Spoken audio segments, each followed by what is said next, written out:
नमस्कार। नवसोच.com के प्रस्तुति कार्यक्रम चुनावी बहस में आई फिर से अपने सबके स्वागत कर रहल छी। हम प्रीति संगे हम सब अपने सबके कहने छनौ जे अखन जे चुनाव के सरगर्मी चल रहल छै, एहि चुनावी सरगर्मी के बीच में हम सब ओहि उम्मीदवार सब लग में पहुँचे के प्रयास करब जे सब एहि बेर चुनावी मैदान में उतरल छथि। वह क्रम में आई हम सब सिरहा के सुखीपुर नगरपालिका स्थित वड़ा नंबर 3 में आयल छी, जैठाम वड़ा नंबर 3 से एठाम स्वतंत्र पद से एकटा उम्मीदवार ले रहल छथिन जे स्वतंत्र से अपन वड़ा अध्यक्ष के उम्मीदवारी देने छथिन मनोज दास जी। आई हम सब हुनका संग बातचीत करे के प्रयास करब। अपने के स्वागत है इस कार्यक्रम में। जी नमस्कार। अपने ए बेर सिरहा के सुखीपुर नगरपालिका वड़ा नंबर 3 से स्वतंत्र रूप में वड़ा अध्यक्ष पद में उम्मीदवारी देने छियै, की सोच के अपने उम्मीदवारी देने छियै? जी वार्डा के हम बहुत काम से बहुत पछाड़ी पड़ल है। सिरहा जिला के तीनों वार्डा कार्यालय जो है सुखीपुर नगरपालिका के ओकर हम विकास करे चाह रहा छी कि बहुत रोड शोड दुनियादारी बहुत काम सब पिछड़ल है। पढ़ाई लिखाई स्कूल सब की स्थिति नहीं बढ़िया है और सिंचाई के भी योजना सब बहुत खराब है। हम काठमांडू रही थी द्वारा लग हमारे इच्छा भेल कि हम 35 वर्ष काठमांडू रही। अब हमारे बेचारे गाँव के आदमी के वार्डा के आदमी के सेवा करी के हमार विश्वास है। की प्लान सब लगे आयल छी? में एक नंबर में जो अपने के स्वास्थ्य के बहुत स्थिति खराब है। एक नंबर में जो एम्बुलेंस के हमारे घोषणा पत्र के है, एक नंबर में एम्बुलेंस और अपन पारिवारिक के कोनो भी पद पर हम नहीं ककरो दी कह वार्डा में कोई भी विकास हो तो हमारे परिवार के लोगों में सम्मिलित नहीं हुए आ हम वही सेवा करी। सेवा योजना तो हमारे 14-15 योजना है, लेकिन कहला तो टाइम बहुत लगते। लेकिन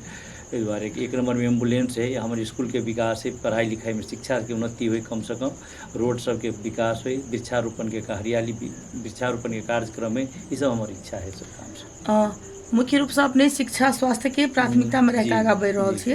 और ये जे गाँव पिछड़ल से एकरा केना विकसित बनायल जा सके से उद्देश्य लग अपने आगा बढ़ रहा छे। अपने अखन स्वतंत्र रूप से उम्मीदवारी देने छियै। अखन बहुत रास राजनीतिक पार्टी सब छे, अपने के सोच के कोनो भी पार्टी कदर कर सकै छल, लेकिन अखन के अवस्था में अपने स्वतंत्र रूप से उम्मीदवारी दिलिए कैला?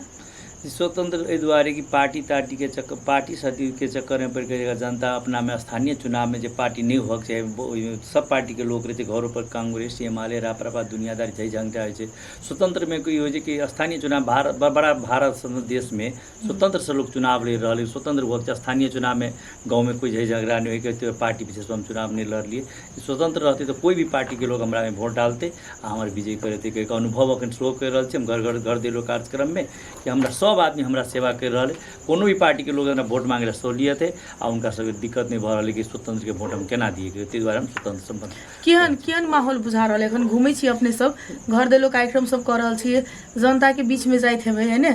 अपना सबके ठेके 22 साल के बाद आई से 4.5 वर्ष पहले स्थानीय निकाय के चुनाव भेल छले, लेकिन जनता के जे प्रत्याभूति हेबाक चाहिए ओहन प्रत्याभूति नहीं कर पायल छे। केहन अपने सब जो घर दिलो में जाए छिए केहन प्रकार के शिकायत भेटैया या शुभकामना भेटैया, केहन टाइप के वार्तालाप सब होइए ओइठाम? जी 5 वर्ष पहले इससे पहले हम कांग्रेस के समर्थन केने रहिए, ते हिसाब से अखन का चुनाव में बहुत बढ़िया है। जनता बहुत विकसित भेले है, 5 वर्ष में बड़ विकास के लिए जनता सब कोनो दिक्कत नहीं भर रहा है। कोनो जगह है पुराना बात करे, लेकिन 5 वर्ष के अवधि में अखन का चुनाव के अवधि में बहुत विकास के जनता ये पूरा कोनो दिक्कत नहीं मत मांगे में और उनका समझावे में टाइम नहीं लग रहा है। और सब बुझ रहा है कि स्वतंत्र एक ठीक पार्टी है, ककरो से भेदभाव नहीं करते, स्वतंत्र है। हम सब कोनो भी पार्टी में को तो वोट डालू तो पार्टी विशेष पर चल जाते, स्वतंत्र आदमी के जीतेबे तो बढ़िया अनुभव पैदा है। देखे लोग सब मतदान के पूर्ण तैयारी है और जीते के संभावना 80% तक ठीक है स्थिति। अब चुनावी माहौल के ठेकान नहीं हुई बाद में की हेतु। हाँ, अपने कहले हम पहले कांग्रेस के समर्थक छलिए, समर्थन में रही पहले। अखन अपने के जेना स्वतंत्र रूप से उम्मीदवारी दिलिए तो कतौ कोनो पार्टी से कोनो प्रकार के दबाव या प्रलोभन कोनो तेहन टाइप के आबि रहा है कि नहीं? जी अखन जे आबि रहा है अपने के दोसर पार्टी के आदमी सब हमरा कहे कि हमरा समर्थन करूँ और कांग्रेसों के आदमी कहे समर्थन करूँ, एमाले वाला सो दूटा समर्थन के लिए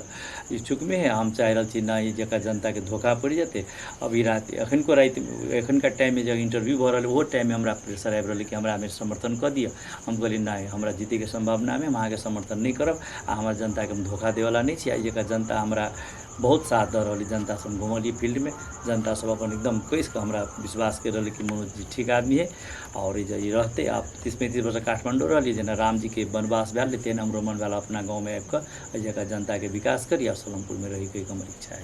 मतलब वनवास से घुर के अपने जनता के सेवा कर जी जी हम जनता के बीच में माहौल केहन बुझाइए?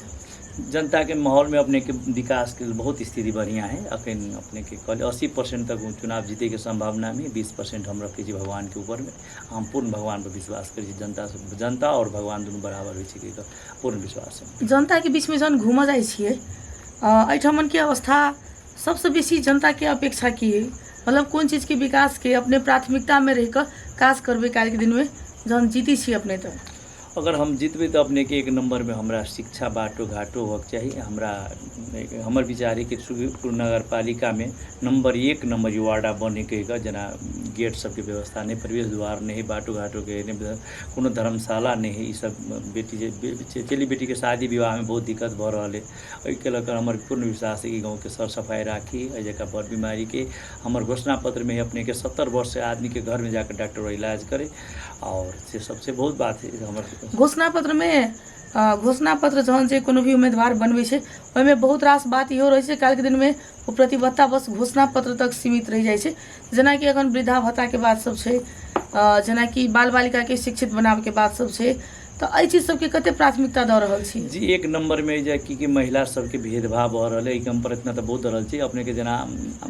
आमा के देख कर अपने के जन्मदाता नहीं बन रही वार्डा में पहले के वार्डा अध्यक्ष ने बना दिल्क एहि दुआरे ओहो लऽ कऽ हमरा बहुत प्रेशर वो समय चुनाव के फील्ड में एलिए। लेकिन हम सोच रहा छी कि एहन किस्म के वृद्धा भत्ता में और महिला के माँ के नागरिकता देख और बेटा के जन्मदाता बने और नागरिकता बने हमरा वार्डा में एहन किस्म के समस्या नहीं आवे। और हम भ्रष्टाचारी के 1 नंबर विरोधी में छी कि हमरा वार्डा में एकटा भ्रष्टाचारी काम नहीं हेतै। जे सैलरी हमरा सबके भेटते ओहि सैलरी से नहीं भेटते सैलरी हम जनता के सेवा करबे हम पूर्ण हमर विश्वास है हम अटूट के कई काम। लेकिन अखन अपने राजनीति में लिया तो ऐसे 4.5 वर्ष पहले या 4.5 वर्ष के दौरान में जे विकास के काज सब भेले थे वो अपने देखने छिए।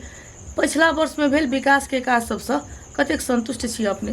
अपने पिछला वर्ग 5 वर्ष के अवधि में अपने पारिवारिक बात में जगह विकास भेले परिवार के मात्रे विकास करेला चाहल के जगह पारिवारिक विकास भेले। जे अपने के जना कोनो भी उपभोक्ता समिति बनले तो पहिनका कांग्रेस के कार्यकर्ता सब रहे जते भी कांग्रेसी आए से अपन फैमिली के अपन पारिवारिक के दऽ कऽ आ बजट के तहस नहस कऽ देलकै। विकास कोनो सही नहीं भेले, गिट्टी कोनो जने कोनो मट्टी नहीं, कोनो पुल नहीं, कोनो नया बात जे कोनो नहीं भेले, मात्र कोनो पेंटिंग के काम भेले, 2टा जेटा मंदिर के पेंट के काम भेले। 5 वर्ष के अवधि में सह विकास देखली। विकास के नाम में जो स्वास्थ्य चौकी के स्थिति तेहने है, स्कूल के स्थिति तेहने है और सब विकास। जनता अपने पर केला विश्वास करत, केला मत देते अपने के? जनता इस द्वारा विश्वास करते कि ऐसे पहलका चुनाव में हमर काम देखल के हमरा पर बुझाए कि ये आदमी विकास करे वाला आदमी है आ जनता के विश्वास हम मन जीतने छी। ओहि द्वारा मतदान 100% हमरा बुझा रहा है कि जनता और ये भगवती के दया है, राजदेवी के जो मंदिर है वो सब और राम जानकी मंदिर हमारा दरवाजा पर है वही सबके आशीर्वाद है कि जनता 75% तो हम 80% कह रहा छी, 80% अगर जनता विश्वास कर रही कि जीत के संभावना है। ते लगे दो पार्टी हमारा एकदम लोभ दे रहा है। कोई कैसे 2 लाख रुपया ले, कोई 5 लाख ले, हमारा मदद कर हम करे ना। हम जनता के धोखा नहीं दे, जनता जे वोट देते वही हम खुशी छे। हमार विजय निश्चित है कि हमरा मतलब अपने की उम्मीदवारी फिरता करे के लेल दबाव आबि रहल है? जी हमरा प्रेशर आबि रहल एकदम जी सब पार्टी सब प्रेशर पाछा घुसिक जाए के। जी जी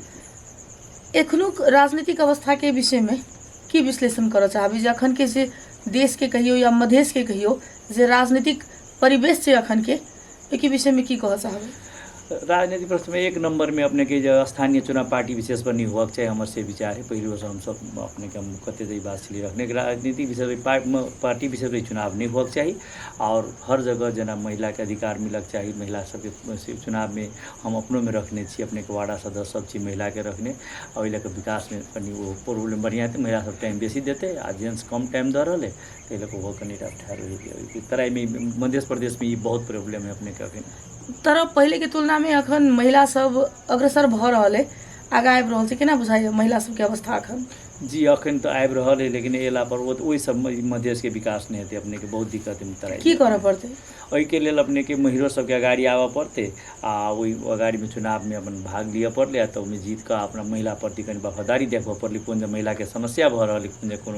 कोनो जे दिक्कत भऽ रहल है, कोन घरेलू हिंसा सब भऽ रहल है गाँव में, ओहि जे समाज में वार्ड नंबर 3 में, ओहि सब पर देखभाल करक चाही। केहन प्रकार के घरेलू हिंसा सब? घरेलू हिंसा में जेना घर परिवार में मारपीट भेल, कोनो घर से बाहर महिला के जाय नहीं दिला चाहि रहल है, अपने के पूरे समाज में अपने के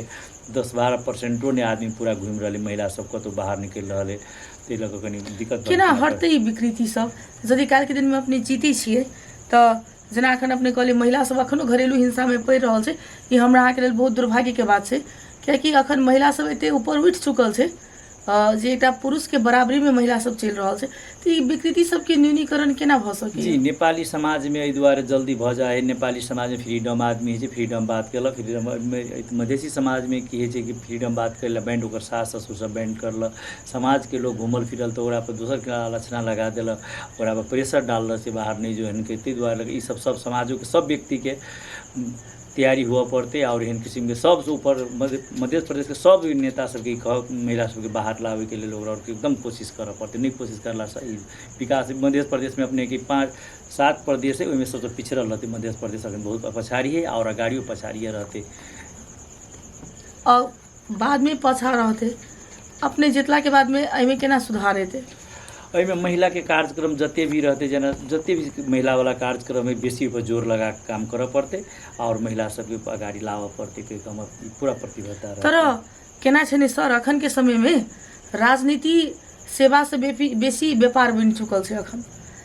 राजनीतिक सेवा करे लेल अपने सब आबि रहल छियै, तर अखन केना भऽ चुकल छै जे राजनीति के लोग व्यापार के रूप में लऽ रहल छै, जे बहुत बजट अबै है, ओहिमे अपन घराइसी लोग के समेट कऽ केना ओ बजट हम लऽ सकै छी ताहि पर मात्रे निर्भर रहै छै। राजनीति अपने के लेल सेवा छै कि व्यापार छै? हमर तो सेवा है, लेकिन ये अपने जो करी सही बात है, कोई दिक्कत नहीं कि लोग के बुझा लेना हो, लेकिन हमर तो सेवा के भाव से हम बजट तजट के लेल हमरा कोनो खास बात नहीं, हमरा राजनीति से कनी नफरतो छल, लेकिन हम गाँव के महिला हिंसा के लऽ कऽ 2टा केस केलकै वार्ड अध्यक्ष आ ओहि के लऽ कऽ वही बात पर हम अपने के चुनाव में आयल छी। सत्य धर्म काठमांडू रहे वाला आदमी, हम ठेकेदार छी, हमर कंपनी के नाम माँ संतोषी कंस्ट्रक्शन अछि, हमरा सब ये कोनो ठिका पटाय काम नहीं, हम काठमांडू में काम करै छी आ हम मजबूर भऽ कऽ वही बात के लऽ कऽ कोई महिला के बात केलक आ समाज में वो कनी अपने के घमंड चुनाव जीत जाए तो पूरा बजट खाई के भाँज कर दे के समाज जगह बजे ला नहीं चाह रहा है। कोनो रोड बने है अपने के 4 इंची बनक जाए तो 1 इंची के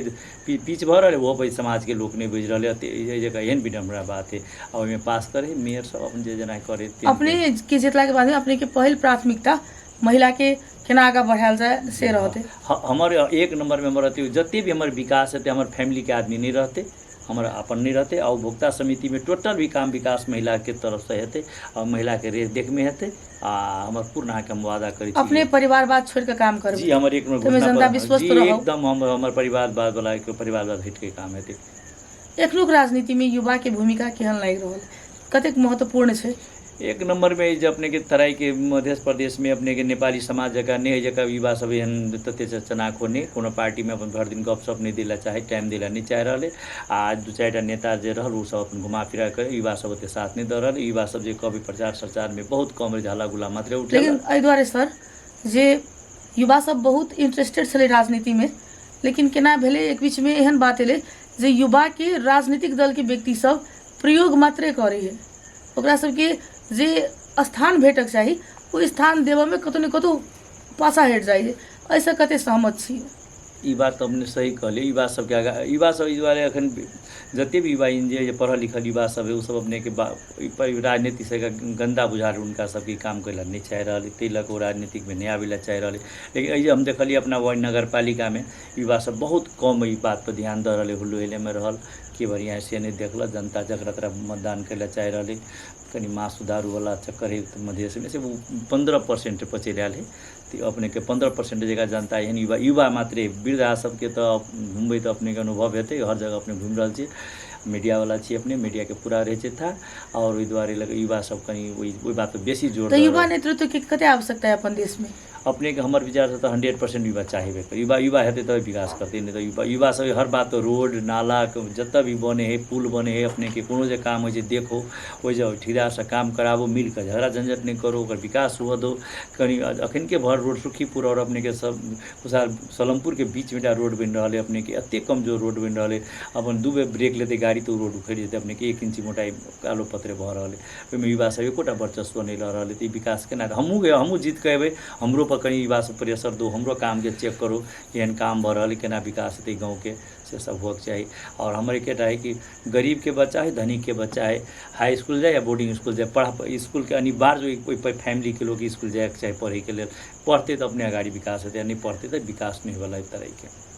अपने युवा महिला सबके आगा अग्र स्थान में रहकर काज करबै एखनुक विकास निर्माण समय अपने के असंतुष्टि है हम अंत में अपने सब पूछा चाहब जे एक बार फिर कहियो अपने जे जनता के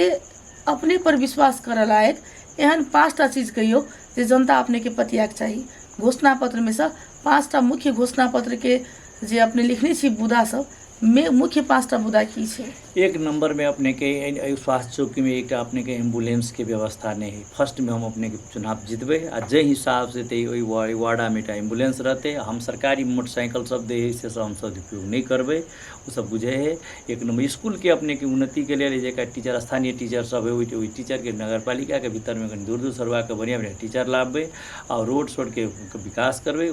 और जना विवाह मंडप भेले अपने के जना प्रवेश द्वार भेले गाँव में कोई एते वृक्षारोपण के कार्यक्रम भेले अपने को बेसी लगानी नहीं है जते लगानी है एहि जगह युवा के जागीर देवे कम सैलरी जते